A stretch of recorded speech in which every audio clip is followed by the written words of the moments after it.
SAP Labs Canada is the innovation engine for our company. Over time, we've grown. Now we're at a point where it's a bit fragmented, and we have to figure out how do you maintain productivity and engagement and communication over such a large organization. We partnered with the Beedie School of Business to do a case study. We wanted to bring in some fresh ideas, get a few really young, strong minds on the case, and see what they may be able to come up with to help us. SAP is a really big company. They've done a lot of acquisitions in the past few years. They have 20,000 developers around the world.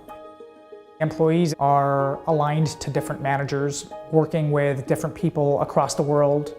So how do you work with a fragmented company and still add value to customers, your employee, and the organization? We knew that SAP actually did this from very high level, top down, looking at the problem. And what we felt was there needs to be a complementary research on kind of bottom up. So actually asking the employees themselves what they think of the problem. The feedback from the interviewees was instrumental. We had a lot of head nods going when we were presenting that. You know, we had an opportunity to work directly with the president. That alone added a lot of value. It was funny because KIRSTEN actually threw a bit of a wrench in our presentation saying, hey, have you thought about this? 2 nights before our actual performance. It went from practicing to completely throwing everything out. What I did on Friday was totally different from what I prepared for the past month.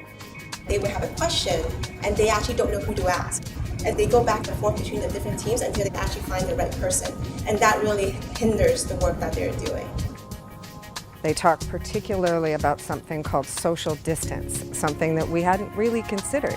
We talk always about the geographic distance, but they came back and said sometimes you can be in the same building and that distance is equally disengaging. One of the positive things that you always want to see is the group actually get something new, right? Because a lot of times when we're presenting, we're thinking, oh, they probably know this, and this is probably already happening. And so to have KIRSTEN say that she actually found something new in her presentation and she learned something different, it's really encouraging for us. The benefit of practical experience that you gain out of the MOT program is pretty simple. We learn the theory, but often we don't really get a chance to go out and test in the real world unless we're doing it within our own companies. And so the case studies and the different organizations that people work with allowed us to take everything that we've learned and apply it in the organizations. It just makes me feel good and made the team feel really, really good to be able to add the value that we did to SAP and knowing that it may impact the organization in some way.